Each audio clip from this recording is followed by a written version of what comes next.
अस्सलाम वालेकुम दोस्तों जंग जारी है और अगर आप मुसलमान हैं और दाढ़ी रखते हैं तो हमारे देश की ये गोदी मीडिया आपको कभी भी देशद्रोही और सिर्फ यही नहीं आपको बिना किसी सबूत और दलील के आतंकवादी भी ठहरा सकती है और इन्हें कोई रोकने वाला नहीं है।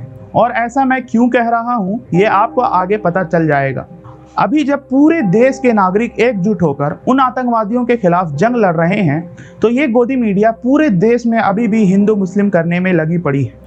जैसा कि आप सभी को पता है कि पाकिस्तान के टेररिस्टों ने हमारे पहलगाम में घूमने गए मासूम लोगों पर अटैक किया और उन्हें बेवजह कत्ल कर दिया।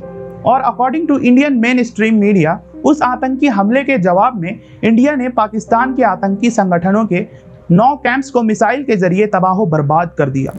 डिफेंस मिनिस्टर राजनाथ सिंह ने कहा कि इस ऑपरेशन में कम से कम 100 आतंकवादियों को मारा गया, पर पाकिस्तान का कहना है कि इंडियन मिसाइल अटैक्स में 31 पाकिस्तानी नागरिक मारे गए और 57 लोग घायल हैं, जिनमें कुछ बच्चे भी थे। फिर पाकिस्तानी आर्मी की जवाबी कार्रवाई में भी जम्मू कश्मीर के पूंछ डिस्ट्रिक्ट में 15 भारतीय नागरिकों की मौत हो गई, जो बहुत ही दर्दनाक है, जिनमें 4 बच्चे और एक भारतीय सैनिक भी शामिल था। और इसी में एक शख्स भी शामिल था जिसका नाम था कारी मोहम्मद इकबाल, और वो भी हमारे जैसा ही हिंदुस्तानी था, भारत का एक सच्चा नागरिक था, जो कि पाकिस्तान के इस जवाबी हमले में जम्मू कश्मीर के पूंछ में शहीद हो गया। पर लानत है हमारे देश के मेन स्ट्रीम मीडिया, ये गोदी मीडिया पर दोस्तों।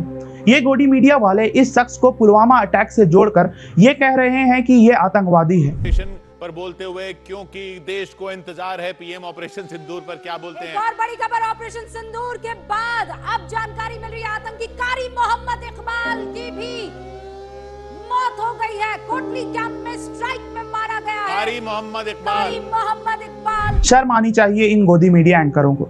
दोस्तों, इन गोदी मीडिया की खबर सुनकर कारी मोहम्मद इकबाल के परिवार वालों ने एक वीडियो सोशल मीडिया पर अपलोड किया और सुनिए क्या कहा।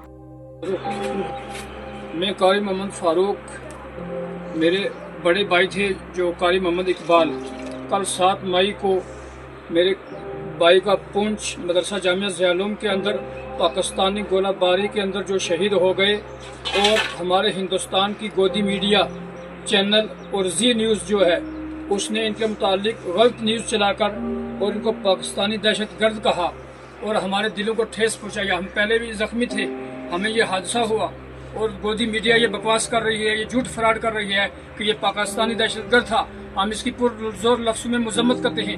ये मेरे घर के, उनके घर के सबके परिवार हैं, ये उनके बच्चे हैं मेरे साथ खड़े, हम इसकी मजम्मत करते हैं। और डीसी साहब, एसपी साहब और गवर्नर साहब से हम अपील करते हैं कि इनके खिलाफ कड़ी कार्रवाई की जाए और इनके खिलाफ FIR लगानी चाहिए और इनको कड़ी से कड़ी सजा देनी चाहिए ताकि ये झूठ ना बोले। और ये हमारे गाँव के चौकीदार हैं और इनके ये भांजे हैं। अब ये बात करेंगे।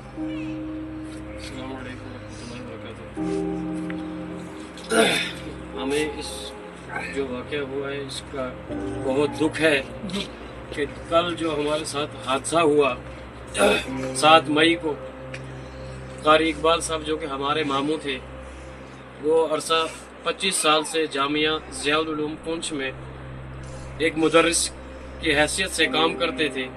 और कल जो पाक फौज की जानिब से शेलिंग हुई उसमें वो ज़ख्मी हुए और उनकी डेथ हो गई। और आज हमारा जो भारतीय मीडिया है जी न्यूज़, उन्होंने एक गलत खबर जो चलाई कि ये पाकिस्तानी दहशतगर्द था।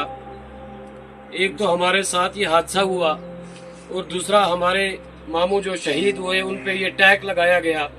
दोस्तों, इतनी मुश्किल से इस देश के नागरिक और भारत की सेना के जवानों की मेहनत और कुर्बानियों से हमारे भारत का नाम इंटरनेशनल लेवल पर ऊपर जाता है और 2 मिनट नहीं लगती इन जाहिल गोदी मीडिया एंकरों को हमारे देश की इज्जत और नाम को नीचे लाने में।